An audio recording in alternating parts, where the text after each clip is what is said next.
Good morning and happy Friday. It's nice to see everyone. I feel like the past few coffee hours I've just taken the day off or been away on vacation, so it's nice to see all your smiling faces again. A couple things, I would like to give you an update on our project, but first, and probably more importantly, is I'd like to give out a couple stars. So for any new community members, all of our staff are wonderful. They do a great job. They fit our culture so well, but every once in a while somebody goes above and beyond and we feel it's necessary to recognize them. And so we have our weekly, what we call ops meetings. It's the team of directors.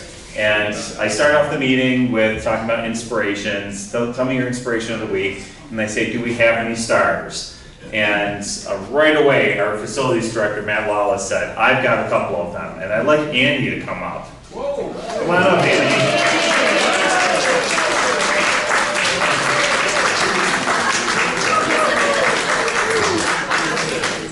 And Andy's been with Fox Run for quite a while, and he kind of has a reputation. He's a hard worker. He's also a great cook in the maintenance shop. But Matt really wanted to recognize him because there was a stretch, where we have some new faces in our maintenance department, and of course, we do let him go on vacation every once in a while. And when you get one of our senior members, someone who's been around a while, they seem to elevate themselves to another level, and I think Andy is always a great example just with his work ethic, but he was a great example for the new team. So when somebody comes in, they see how it's done. And he really kind of stood out, and in Matt's absence, he really kind of took control as a leadership role to say, all right, I'm here, we've got everything covered. He worked well with Amanda, constantly checking in, and really did a nice job of just kind of standing out and being such a great guy. So Andy, thank you so much. And listen, I don't have to start with you right now. I'm just kidding. I'm waiting for my first one. The last time Andy had a star, I didn't have one, and he reminded Matt that he still hasn't gotten it. So I have two here for you. Put on the plastic. Whatever you want. Any of my glasses. You're the boss. You said he had a reputation. I assumed he meant a good reputation. We'll get back to you. Yeah, you can assume what you want. I'm not responding, so thanks a lot. Appreciate it. No, appreciable. Do you want to say anything? Oh, I'm good. Okay. All right, so I may come back to another one, but someone's not here yet. So I'll give you an update on our project. So as many of you may know, one of the reasons I wasn't here the last coffee hour was I had to take a ride across the other side of the state to New Paltz, to another community called Woodland Pond. It was an opportunity to meet face-to-face with the Department of Health and Department of Financial Services to see where we are with our project. Now, there's currently 5 projects. There's 13 CCRCs in New York State, and 5 of them have open projects. 1 is a brand new build, whole new community, and 4 are doing similar projects to what we're doing. And we're all kind of mired in this, I'll call red tape, that is delaying our project a little bit. The Department of Health has some questions and concerns with how financing terms are laid out. So when you do a project like this, our cost is going to be in the $40 to $50 million range, and when you have to do bond financing. Bank financing is always a possibility, but it's such a big number. You sell bonds to, like say, tax-exempt bonds to the outside community, such as institutional investors. And the terms have been the same for 30 years. In fact, our current bonds have these terms, and the state now, because of a failure down on Long Island, wants to change kind of the rules in mid-process. And they're not letting us connect with our bondholders in a way that we want to. So it's holding up the works a little bit. I'm being very high level and not getting into the weeds, and intentionally, because it's a long conversation. But they won't approve our application until we work out these financing terms, and it's really delaying the process. So initially we were hoping to break ground in June and then July 1st. It's now looking like we're pushing it off until the fall. Probably October 1st, the earliest. It's such a disappointment for us because we've invested so much. We have the outside community with Lehigh and subcontractors that are all waiting to get started. But I had a really nice meeting with Lehigh yesterday, And they put a positive spin on it, and they said, we would rather you be transparent and tell our subcontractors that there's going to be a significant delay rather than going month to month to month. This way, we're gonna allow all those subs to pick up other jobs, and then they're gonna come back to us in the fall because we will be the first job going in 2026, and of course, the last job in 2025 as well. So there is a positive to it. Anytime there's delays, the cost goes up, but it is frustrating for us and for the board of directors that we have this delay. And we're doing the best we can. Like I said, I went across the state to meet face to face, and I continue to work with our attorneys and meet with BFS and DOH to go back and forth. Our bond underwriter feels like he can make it work. He can agree to the terms of the state and make the bondholders happy. It's just going to take some time to get there. So we did have a board meeting, an unscheduled board meeting on Tuesday, and our attorney said it's going to take at least 3 months to iron out these details with the state. Once they give us approval, then we can go back to where we were with Lehigh and start transitioning some of our depositors to the new expanded units and go from there. So does anyone have any questions on that? Yes, Dick. In my mind, Oh boy, that's a place to be. I want to know, and I think it's I'll repeat the question. to other people, what is the percent of the current campus in open space? I mean, grass, woods, that kind of thing. And what will be the percent open space in the addition? And Okay. is there any requirement? So Anybody else? the question is really kind of digging into what does the open space look like now compared to when we do the expansion. I don't have a number. I can tell you green space, the only green space we're touching is the grassy field across from the health center. We're putting in a new neighborhood of patio homes. What we're losing is parking lot. So the 3 new wings are all going to take up parking lot spaces. And I don't have a number for you, but I can assure you that we've engaged 2 engineering firms that have looked at all of those things. How many parking spaces? What's it going to look like? What's the water flow look like? You know, with drainage, all those things have been accounted for. Thank you. Mike? Are all these delays an advantage to you or the contractors for picking up things they've forgotten or thought about before? So Mike's question is, are there any advantages to these delays with maybe picking up little details or maybe enhancing the project? I always look for the positive, and the positive is, and this may, I'm speaking Dick Bear's language a little bit, when you get a bid from a sub with any aspect of a project like this, it gives you more opportunity to de-scope.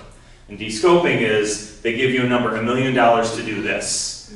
And then Lehigh goes back to them and says, can you sharpen your pencil? And Lehigh will look at the details and say, do we need this particular material? Can we de-scope it and get that number down? So that process, we've actually dragged out the GMP process already, and Lehigh's come back with some pretty good reductions to this point. So there's always an advantage, and then of course, as I said, if we skip right to fall, we're allowing those subs to stay happy, and then we will now be the big job for them coming later in the year when they won't have as much work. Sue? I have 2 questions.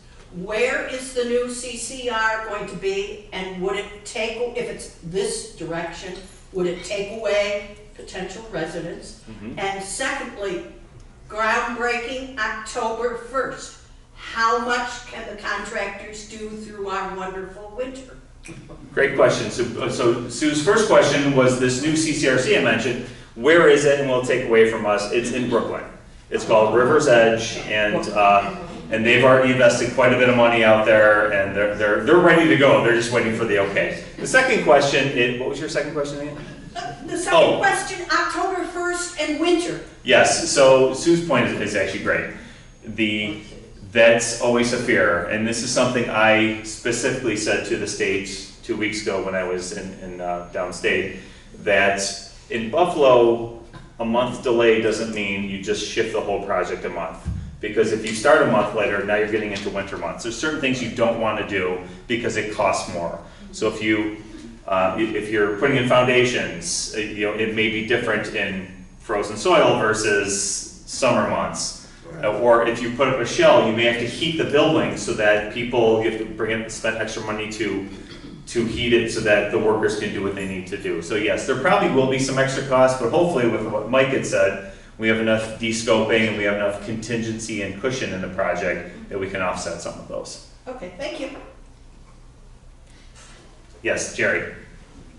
Question, I'm remembering what happened when this first began. What percentage of the people, or do you expect that, you said now you have about 100 people on a list to get back in here. Right, Some of that is anticipating the new construction. correct. Now with that delay, what percentage do you expect to lose? Because some of those people need it before that's done. So Jerry's question is, because there's delays and we have a wait list, are we gonna lose any of those folks? Do we have a sense? That's always a possibility, it's always a risk. Right now, our wait list is at 135, and we don't even know how many of those, we can't ask them yet until we get approval if they want the new addition or not, wink, wink, but we kind of have a sense of who is kind of headed that direction.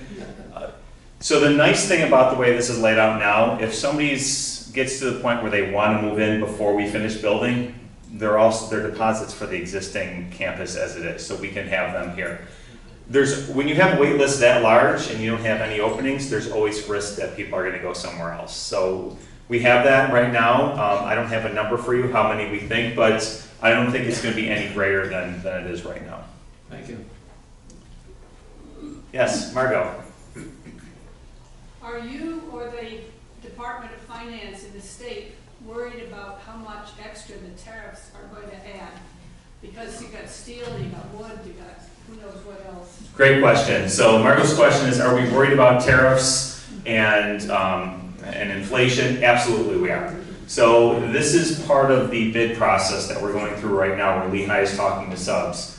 And all of those subs now know what their risks are, or maybe they don't. And if they don't, they're actually adding to the cost. So we've seen, I'm told that some of the subs are coming back and giving a number and then putting a line at the bottom that says tariffs, and they're adding a %.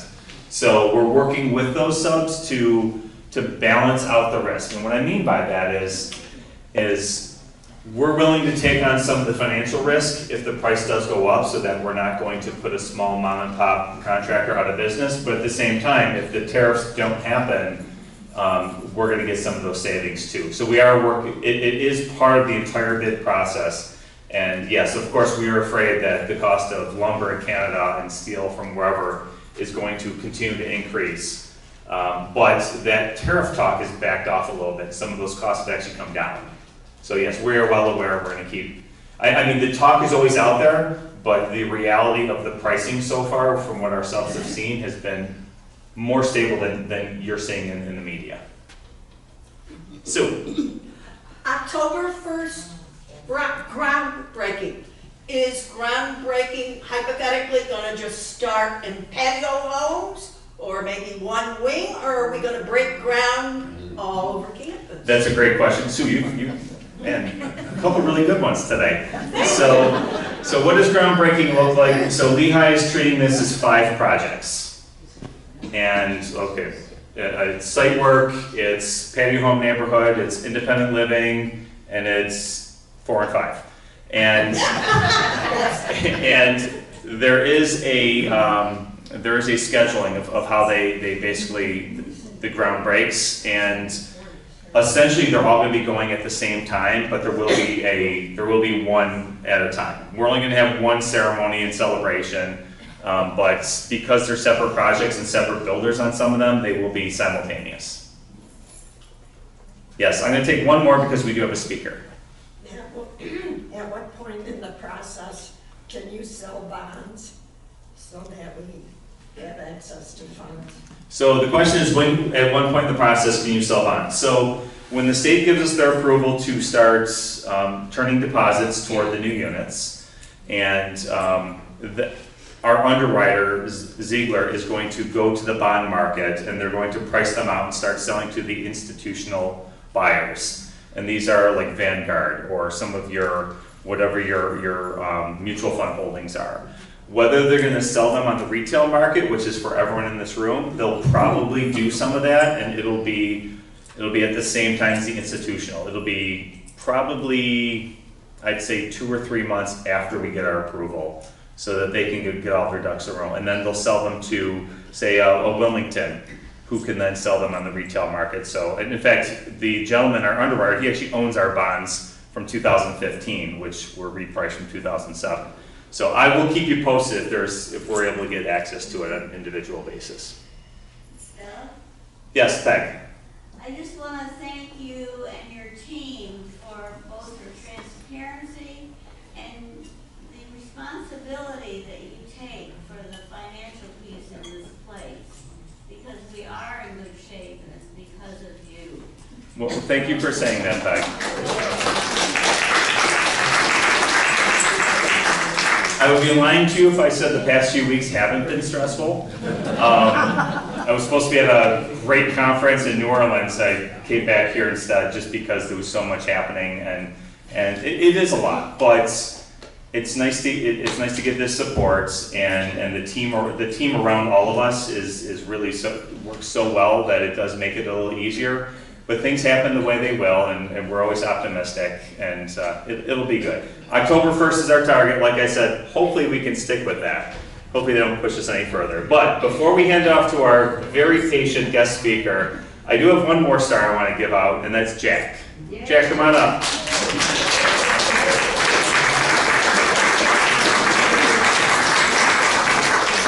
So Jack is one of the new faces I was talking about when Andy was just up here, and Jack's done a great job.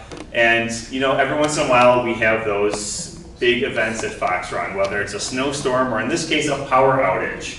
And I wasn't here for it, but when the power did go out, Matt said, you know, I couldn't do it without my whole team, but I gotta tell you, this Jack, he was running around like a crazy man. Like his head was chopped off, and he bounced around, did everything he could. And there's nothing more that a supervisor loves to hear than, what else can I do? Is there anything else you need me to do? And that's who Jack was. So Jack very quickly has acclimated to Fox Run's culture, and he's a standout guy, and really appreciate you for everything you do.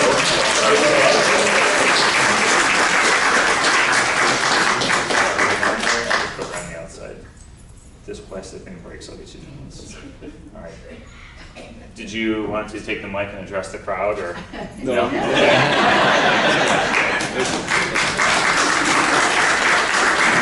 Thank you, everyone.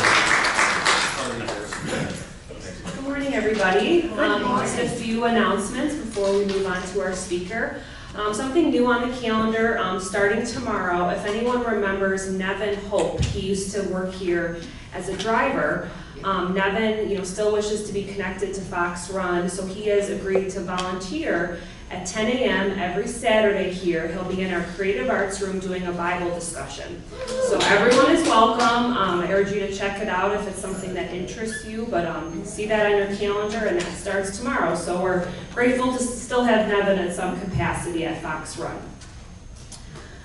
Chelsea Wilson, who currently works in housekeeping, I know I've announced before that she will be starting in creative arts as the creative arts associate. She starts Monday, Cinco de Mayo, her first day. So give Chelsea a warm welcome in this role. She's been with Fox Run for over 13 years, so we're just really excited to see her move along with Fox Run and have her working so closely with Jackie. And then coming up this week, we're hoping, cross your fingers, no rain, Thursday, May 8th. We have a fun event right here on campus, starting at 11:30, Thursday, May 8th. Outside, we're going to have Monaco Enterprises here with plants and flowers to purchase. We also are going to have horse and carriage rides that go around the campus. And dining services is going to have a food stand. So for $6, you can get a pulled pork sandwich with potato salad, a cookie, and a beverage. This will run from 11:30 to 1:30. So all are welcome. If you want to tell your family, tell your friends. I'm going to talk to Jen too about a possible rain date, because right now it's not looking like the nicest weather, but it could change. It could change. So cross your fingers again. And the last thing I had, we're very excited. This is regarding the Catholic Mass on Saturday. So we've been having the live stream here every Saturday at 4:30 through Immaculate Conception. But starting Saturday, May 17th, we're going to actually have in-person Catholic Mass. So we welcome Deacon Dennis from St. Peter and Paul of Hamburg Parish and Deacon John from Nativity of Our Lord. So we're really excited to kind of get away from the live stream and get that personal touch back. So we urge you, if you want to participate in the Catholic Mass, 4:30 will still remain the time, but we welcome these deacons into our campus. Does anyone have any questions about anything? Yes, Sue. What is being done about the two very brazen turkeys that are around and are quite a nuisance? What is being done about the turkeys? Well, I know we have lots of wildlife around campus, so I just urge everyone not to feed these animals. And as far as that goes, unfortunately, we can't really remove the turkeys off the campus. But please just do not feed them. Thank you. Any other resident announcements? Okay, well I would like to bring up our speaker today. We have Alana Pohl here today. She is from the Visually Impaired Association. So we welcome her. Let's give her a warm welcome.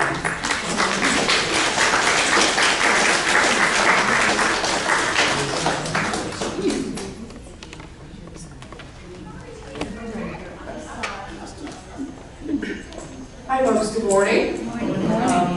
My position at VIA, Visually Impaired Advancement, is the Assistant Director of Vision Rehabilitation. What that means is I'm in charge of all the staff who provide all the services to our clients, except for things that are employment related or that are in a school with a teacher for visually impaired, because we have school contracts too. But we provide services to students to clients of all ages, from birth through our oldest client that I'm aware was 105 years old at the time we served him. So everywhere in between. I'm particularly here to talk to you about services available to seniors, but everything I'm going to tell you about the services available to seniors are also available to the other age groups. It's just that the program they come under has a different kind of name or terminology around it. So just a quick history. Have you heard of VIA before? Probably heard of, about 2 years ago, 3 years ago, all those Western commercials. Western gave us a big grant to support us, so there were a lot of VIA commercials. Well, the reason there was a lot of those was because we changed our name. We used to be called the Olmsted Center for Sight, and many years before that we were called the Blind Association of Western New York. The reason we walked away from the name the Blind Association was because people thought they had to be totally blind in order to get services from us, which is not true. We work with a wide range of people with a progression of vision loss. Now, as I mentioned, I'm going to talk to you primarily today about our senior services. And what I want to tell you first and foremost is vision loss does not change who you are. Vision loss does not make you less of a person. It is going to impact your life. Oh, heck yes, it's going to impact your life in many ways. But we're here to teach you how to deal with it to make it easier for you. We've been doing this since 1907. Over 100 years of experience working with people with vision loss. We've thought of ways to do lots of things that sometimes people pick up and can come up on their own, and otherwise they can't, because they're thinking, I'm done, I'm over with, there's nothing left to me. My life is over. Not true. We actually support people and get them to go back to work. That's a whole other program. So that's what I'm here to tell you, is there is hope. Yes, you can teach an old dog new tricks. The old dog has to want to learn the new tricks, but it is possible. And so we come in and we teach, and it's a combination of the teaching and the training and the tips, and some adaptive equipment. And I brought a couple of examples here, which we'll get into those in just a moment. So our senior program is available if you are 55 or older, no longer working, you're a resident of New York State, and you have reached a diagnosis of legal blindness. Does that mean you're totally blind? It means you're legally blind. And the reason for those parameters are that we have a contract with New York State Commission for the Blind to provide services to our clients. They set those parameters out.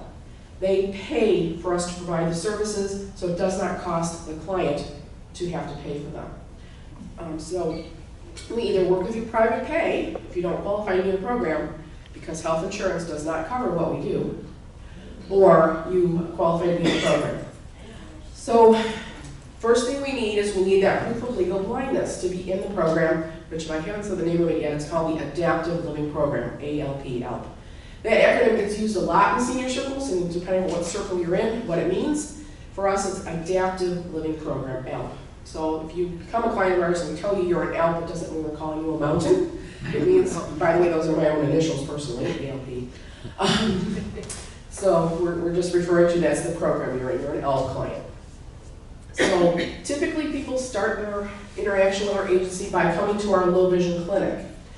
We now have 3 low vision locations again. We had 4 at one point. We have one right here in Orchard Park. So on Mondays, we have Dr. Rome, who's our newest low vision specialist, seeing patients over, we have a suite in the Ross Eye Institute over on Windrift, whatever that road is over there, by the Trail 219. We have our Buffalo location, which is our main campus. And then we now have just opened, it's only been open a month, a new location in Amherst for Northtown's clients. And those clients are seen on Thursdays. So people call us, ask us questions, and get scheduled to see either of our 2 low vision specialists. By the way, there are only 4 low vision specialists in all of Western New York. We have 2 of them at VIA, 2. One of them happens to be, and the other one happens to be at the VA, so obviously only veterans are going to interact with that low vision specialist there. So, make an appointment, come and see us. Our low vision specialist is going to spend, on average, 45 minutes with each patient. What they do is a functional assessment of the vision that the person has remaining. Yes, they'll do a refraction, they're going to ask a lot of questions about what is your vision loss impacting in your life. Your cooking, your cleaning, paying your bills, your hobbies, etc. And try and figure out what they can do to maximize your remaining vision.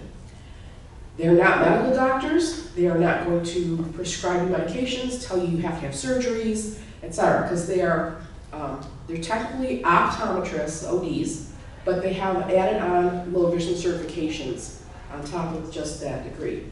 So that's why they can't do anything that's medical. During this 45 minutes, again, asking lots of questions, you give your answers, and they might determine that new glasses are going to help you. There comes a point where new glasses really don't help sometimes anymore. Okay, they may determine that magnification is going to help you, or glare control, or whatever, some other specialty devices they work with are telescopic or binocular type lenses. I brought a couple of examples that the doctors might work with. I have a few more things, but I didn't put everything out because I know that we're, with the other part of the meeting, I'm a little time constraint here today, so I don't keep you guys too long. But I brought a couple of magnifiers. These are not your average Sherlock Holmes magnifier. You do not use them by doing this. You use them by putting them down on the table on your reading material. And they have lights in them. This one is the only one I possess in my kit that still has the light working because the other 2, the batteries shorted during COVID because they sat there. But anyway, I bring them just to show you examples. But this, from the top of this plastic around the lens to the bottom, is the fixed focal length for this particular lens. That's why you sit it right down on the material and you look into it and you slide it across the page. This, and then these are also stand magnifiers. And this is what is considered a 4x power, 4 times power. This one is an 8 times power. This one is a 12 times power, so very powerful. And as you can see, as you go up in power need, your field of view gets smaller. It's physics. With this one, you might only see a word. You might only see a couple of letters depending upon your vision. You have to get used to utilizing that. But it still allows you to do things for yourself. Might not, it's not as easy as what you used to do when you just picked up a book and read it or a magazine, but you could still do it for yourself. You could put your bill underneath and try and find the amount that your bill is for something, utility or whatever. These magnifiers are made to be on the reading material for persons with grip strength problems. If you have neuropathy or Parkinson's, how are you going to hold a Sherlock Holmes magnifier and ever make it be still to focus it and see through it? Never. You can't. So that's why that exists, to be down on the material, read and slide. You don't have to have hands on. If you guys have questions as I'm going, please ask me. I'd like you to, I don't want to just talk at you. And, yes, sir. Yes, ma'am. I think I heard you say that it's not covered for insurance, and there's a 45-minute presentation to a client. How much would that cost? So, the only thing in our agency that insurance might cover is a visit with the low vision doctor. If either doctor is in network, if our clinic is in network with the health insurance carrier you happen to have. We're not in network with all health insurances. They are also considered specialists, so if your health insurance carrier requires a copay for a specialist, that would be out of pocket expense. How much? It's about $250, I think, for an appointment. There might be alternative funding available for persons who do not have insurance. Might be. There might be. Like what? There's some grant money. What is it? Grant money. Grants. Okay. Yes. Good enough. Thank you. Yep. So don't let it stop you if you have the wrong insurance. Because if you come in and we actually find that you're qualified to be in the program, guess what? Now you're covered. Not a problem at all. But we got to get that proof that you're in the program. And you can get your other eye care providers to submit us that proof. If you're seeing another eye care provider and they've determined that you're legally blind, sometimes they do and they don't tell you, and get us that documentation that you don't need to see our doctors at all. However, if you don't see our doctors, you're not going to get benefit of getting magnification or any other specialty low vision devices our doctors work with that the other doctors don't. So, magnification in New York State, higher than 3 times power, is a prescription device. So if you're going to the big box store or the drugstore, you're buying a magnifier that's not working for you, you go in and you buy another magnifier that's not working, stop going to buy magnifiers. They're not going to work for you. You need something stronger. And you're not going to buy it in a store here in New York State over the counter. That's where you need to start looking at a low vision specialist to help you. So, also some of the funky things that low vision specialists work with: glare control, the big sunglasses, that will go over regular glasses. I have a pair, but I didn't put them on today, to block things, make things better. People who are visually impaired, it depends on the person, experience a lot of issues with glare. And these funky little guys I did bring, and show you. You guys also can come up at the end and take a look at the table. I can stick around, so I guess the last thing on the agenda today, so that's cool. And then these are for watching television. So back in like the 70s, they used to sell a little plastic sheet to tell you to put over your television set, it'll magnify your TV. Doesn't work. Does not work. Don't buy it. They still sell them. There's some of the mail order catalogs that are still out there. Don't buy it. It doesn't work. And these don't work for everyone. But these are for watching TV. In each temple, on each bow, there's a little wheel so you can focus each eye individually up to a point. And then you sit in your chair and you watch your TV. There's a pair of these that are made for working on a television, not television screen, computer screen, because you're going to sit closer to a computer monitor than you normally do to a television. This means for somebody who's visually impaired, they don't have to hawk their chair right up here to the TV and go like this. Because, there are people who do that too. It just makes it a little more comfortable to watch TV. And as I said, they don't work for everybody, but there might be a different solution that the eye doctor can figure out. So that's the eye doctor. When they find that the person is visually impaired, legally blind, they've got that diagnosis, they automatically refer them over to me in my department for services. So we do an intake to get the services to figure out what the person wants help with. From our department, we are highly person-centered in our programming. Everybody's goals are not the same. You know, if you have a goal of X, Y, and Z, and you have a goal of P, Z, and Q, okay, there's some overlap between the two of you of what you want, because we sometimes hear in communities, well, my friend blah blah she got this from you and I didn't get it. Why didn't I get it? Because that was not a goal of yours. You did not have that as a goal, that's why you didn't get it. So we don't do cookie cutter. We do individual. All right, so in my department, I have 3 different kind of staff that will come out and work with the client. We go to the client in my department because we understand that transportation is frequently an issue for most people. Our vision loss. And we want you to be successful in your home. And in fact, what we are paid for by the New York State Commission for the Blind with our contract is to keep you in your home. I have a social worker on staff. Social workers come out and they do what is called vision adjustment counseling. Frequently people who have vision loss are angry, sad, frustrated, they have grief, they go through all those stages of loss. Just like if you lost a loved one, if you're losing your vision, you've had it all your life. Some people can move through those feelings, be okay. Some people get stuck in them. And so the social worker will try to help normalize that, make the person become more accepting, and move forward. And then we can do linkages to community resources. So what's going to help you stay in your home? We focus on vision loss. We're not the specialists in home health care aides. We're not this, we're not that. We refer the client to the agency that can help with home health care aides. We refer the agency to help with transportation. We refer to an agency that can help with whatever resource, Meals on Wheels, whatever's going to help the person stay in their home, their apartment, where they are. That's their goal, is to remain in their life and continue on.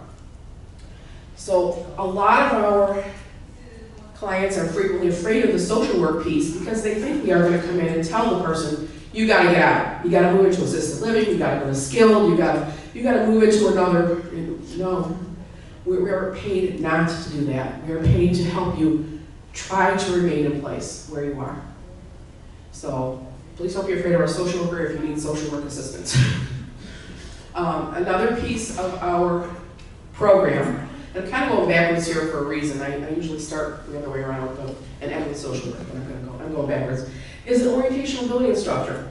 And an orientation mobility instructor is a person who comes and teaches you how to be safe getting around with your vision loss, so that you're not falling and tripping over things, so that other people know that you're visually impaired. We have a lot of people who are afraid to admit they're visually impaired. They don't let other people know, as I said earlier. They think it makes them less a person, it makes them vulnerable. You're more vulnerable if you're fumbling and bumbling around. Yeah, any question? I'm sorry, I'm still on money. If someone literally does not have the funds, insurance or otherwise, are there options with you or not? In terms of, does Medicaid cover, does whatever you said, grants? Does everybody get approved for grants, or what are those issues? I know someone in a different town that would benefit from this, but it sounds like somebody's paying somebody something. If someone like her cannot afford it, period, are there options at all? So the real issue is getting that low vision diagnosis of legal blindness. Well, I know that. She has that. She has it from another eye care She provider. lives in her own house and has reached out for help. So she hasn't gotten it. So all I was questioning, being ignorant totally in this area, I just need a couple of words of explanation, and if it's not able to be said, I certainly can appreciate it. So if she has a diagnosis of legal blindness Yes. from another eye care provider, Yes. get me that paperwork. Get me a copy of that paperwork, period. I will get her in my program at zero cost to her.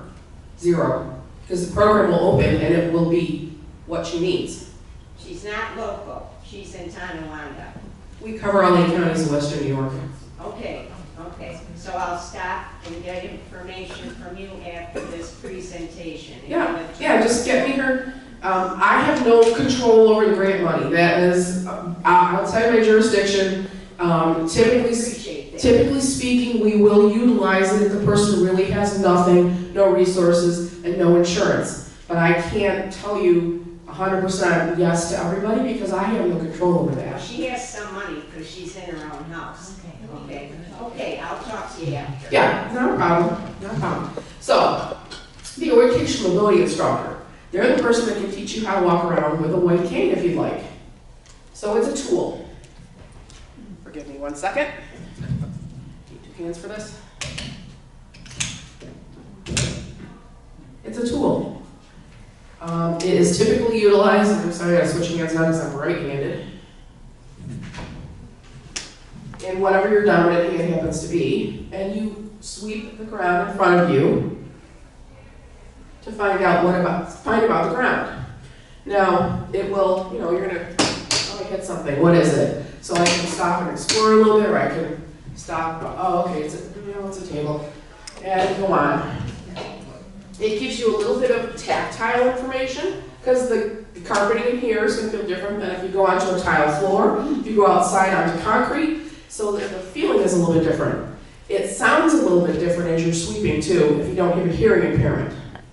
But the most important thing that it does is it tells you if there's a hole in front of you, or an obstacle, or hey wait, I'm going, and wait, what's this? Okay, I'm gonna stop, and I'm gonna explore. Oh, this is a set of stairs. I guess I better be careful, and I better put my stair skills to use. That's something else we teach. Stair safety. We teach fire exiting, so you can get out of your home, your apartment, and not panic and not feel like you have to rely on someone else to do it. We have marked rollators for folks that use those in walkers. We can put red and white reflective tape on them. It identifies you as someone who's visually impaired. So this red and white cane identifies the user as someone who is visually impaired. So if you were out there and you were visually impaired and you bump into somebody, well, it shouldn't be your fault. You couldn't see them. You're visually impaired and you were telling people you're visually impaired. Now I know in this day and age people are rude and nasty and only out for themselves, so some people may fly off the handle at you, but they should be understanding, hey, you're the one at fault. I told you I was visually impaired. So I was talking before about fumbling and bumbling around. I actually have the gentleman who helps me with the intakes. He's visually impaired. He lives in the city. He lives a couple blocks from work. He walks to work every day. He does utilize a cane. And when he was being trained, he was very sensitive because he does live not too far from our building. It might not be the best neighborhood in Buffalo. Not the worst, not the best. That some of his neighbors might be a little unsavory. And he was afraid for them to know that he was visually impaired. So what the instructor did is the instructor met him away from his home in his neighborhood, trained him up, got him very confident in his use and his skills. Then they went back and employed him in his neighborhood. Guess what? His unsavory neighbor saw him with his cane. Of course, he's not fumbling, bumbling around. He's very confident in what he's doing. Oh, hey, you're visually impaired? Yeah. He kind of hesitated telling him, hey, I got a cane, so I guess the guy knows. His little neighbor says to him, hey, I'll watch out for you. What do you know? He just made a friend out of his neighbor that he was afraid of. And I'm not supposed to say this, but if you're walking along and somebody starts threatening you, you got yourself a 6-foot weapon. Don't ever tell my instructors I said that, but it's true. So that's orientation mobility. The other thing instructors will do is try to connect the person to transportation options. Again, if you're visually impaired and you've reached a diagnosis of legal blindness, you cannot drive in New York State anymore by law. If you do, and you have an accident, you are 100% the person at fault. Even if the other person's the person who did it, you're at fault. You should not have been driving because you're violating the law. Your insurance can go bye and walk away from you and not cover a darn thing. So So don't put yourself in a bad situation like that, like, I can just drive to the corner store, yeah, I can do it. Don't. So if we can, we will connect you to whatever transportation options are in the area where you reside. Unfortunately, because we cover such a huge territory of Western New York, and a lot of it is rural, there aren't transportation options for those folks out in those rural areas. But we will do our best, if we can, to come up with something, or if they can give them ideas of, can make a suggestion and get a volunteer from your, a nearby faith community. A lot of times if you have a faith community near you, you don't even have to remember that faith community, they're willing to help. They want to be present in their community and do good for their community. So, we try. So those are the kind of things that the orientation mobility instructor works on.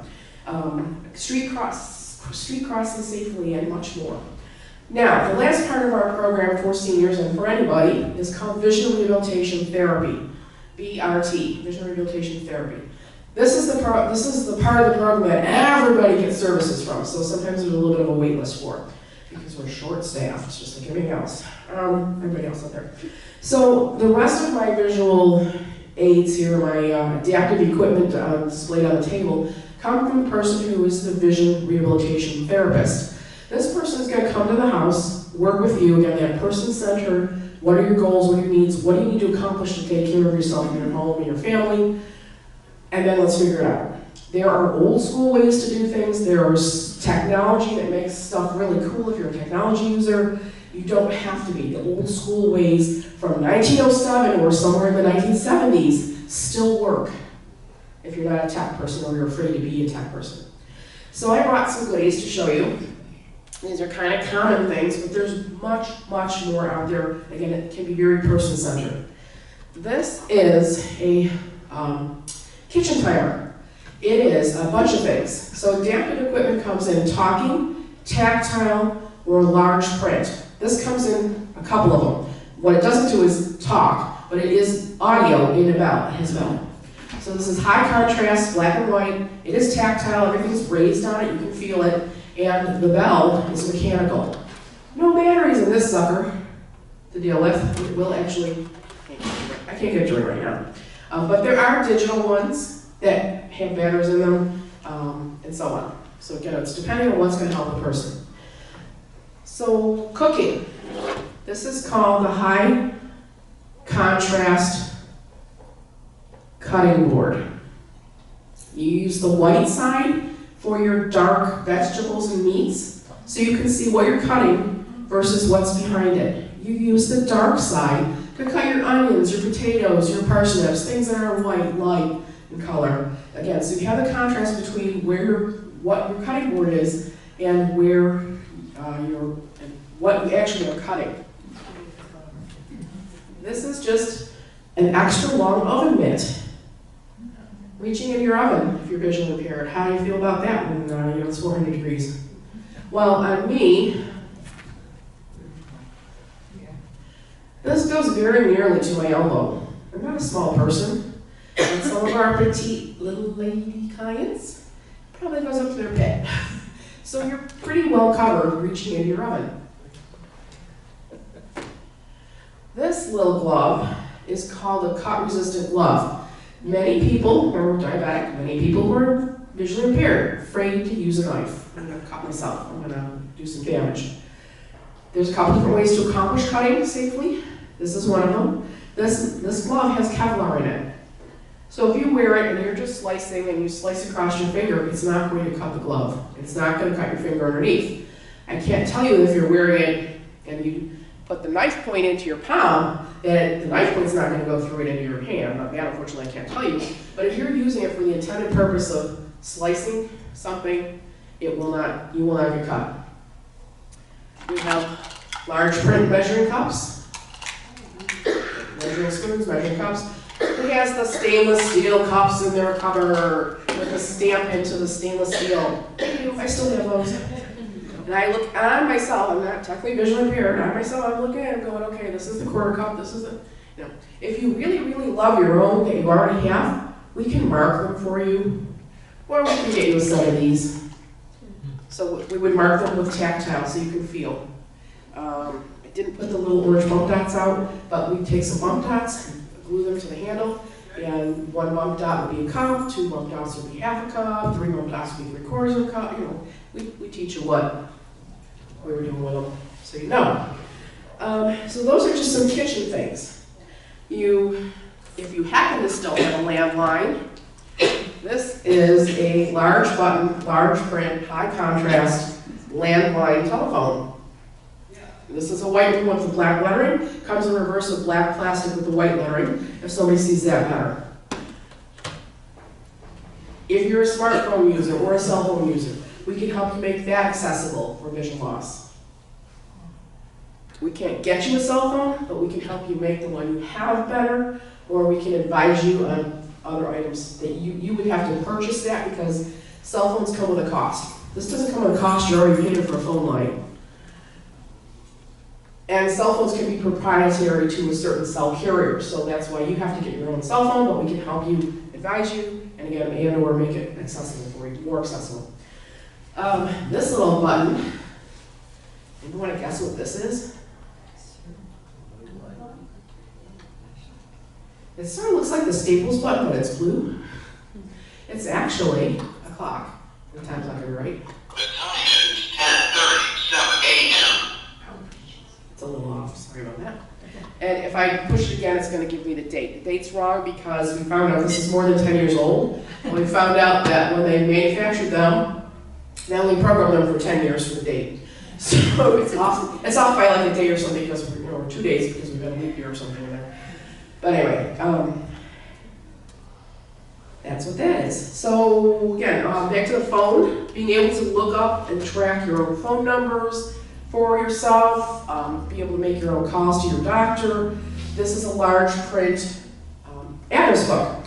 So somebody could help you if you are visually impaired and can't make it out for yourself so that it can be written largely. And then you can access things, make your own phone calls. You can, I'm going to write a letter to my best friend. Her address is blocked. It's in here, and you look it up because you can't remember it, and then you write out the envelope and send it off. This is a large button calculator, so you can do your math for your checking account or whatever else you might need to do it for. Again, there's a talking version of this as well. This one does not talk, it's just a large button. Speaking of your checking account, here is a large print check register. I still use one that has the little lines that are even 1/4 of an inch apart, and you're writing microscopically, or you're taking up 2 or 3 lines. You can do that if you want in your current check register, or you can get one that's a little better for you. It helps you. This little thing is a check writing guide. It is a die-cut piece of plastic that you lay over the top of a standard check. And each cutout tells you where to write. Cutout for the date, cutout for who you're making the check out to, a cutout for that line where you scroll out that it's $10 and 0/100ths of a whatever, and then a spot for your signature, so you know exactly where your signature goes on your check. Write your own checks. People want to still do their hobbies, so large print bingo boards, large print playing cards. Stuff comes in Braille as well, for Braille readers. We tend not to teach Braille to adults because it's extremely difficult to learn. We did teach a 90-year-old woman in an independent senior living community how to read the Braille signs in her building. Because she got off the elevator one day on the wrong floor in her building, got lost, panicked. So we taught her how to read enough Braille to read the signage in her building. We're not going to teach enough Braille to read War and Peace. Yeah, that would take years and years and years. But because it's not just reading the alphabet, there's things called contractions, and there's 2 different versions of Braille, and which version are you learning? And so it's very complicated. It's also very difficult, again, if you have that neuropathy or loss of feeling or severe arthritis in your hands, to feel those little tiny bumps. And it's very frustrating if you're trying to learn it, to keep going, and if you keep being told you're being wrong because the bump doesn't feel the right way to your hand. So there's ways around. You don't need Braille as an adult with vision loss for most things. there's the technology, there's recorded and audio things, etc. So that is pretty much my spiel, my show and tell program for today. I did bring a bunch of literature for you guys. I want to stress that I started off saying that vision loss doesn't make you a different person. It doesn't make you less of a person, and that is true. You can make yourself less of a person because you're afraid. Please don't be afraid. Please reach out and ask for help, and we'll try and get it to you as best we can. Sometimes even if you don't reach that threshold of legal blindness for the program, these items are all purchasable. You can purchase them from us if you have the means to do so, or they're out there on the internet somewhere. You can tell your daughter you want a large kitchen timer for Mother's Day, whatever, because Mother's Day's coming. And you never know what to get Mom. I never know what to get my mom, I know that. But, so the stuff is out there and it's available, but if you can be in our program, you get the training and you get equipment for free as a part of the program. So we want to serve people as best we can, but if the person doesn't qualify to be in the program, sometimes just visiting the low vision specialist, either Dr. Simmons or Dr. Rome, those are our two doctors, and getting the magnifier that helps, the right magnifier so you can read a few things independently.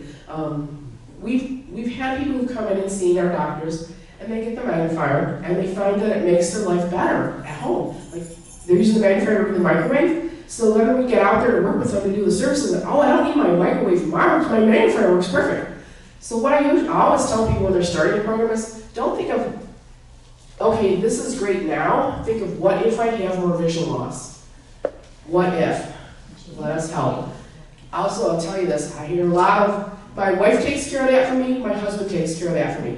What if something happens to your wife or your husband? Don't put yourself in a situation of being helpless. It could be temporary where you're going to the hospital overnight, but suddenly you're on your own all by yourself and now that person's not there to do for you. Don't make yourself helpless.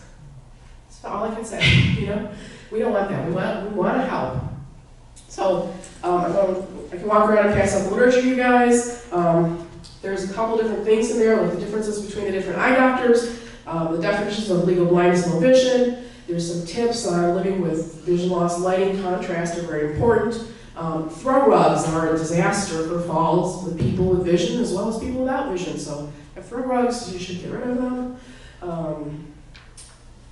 There's a flyer on where our clinics are located in the handouts. So you have there's one phone number to call, and then all 3 clinics are listed.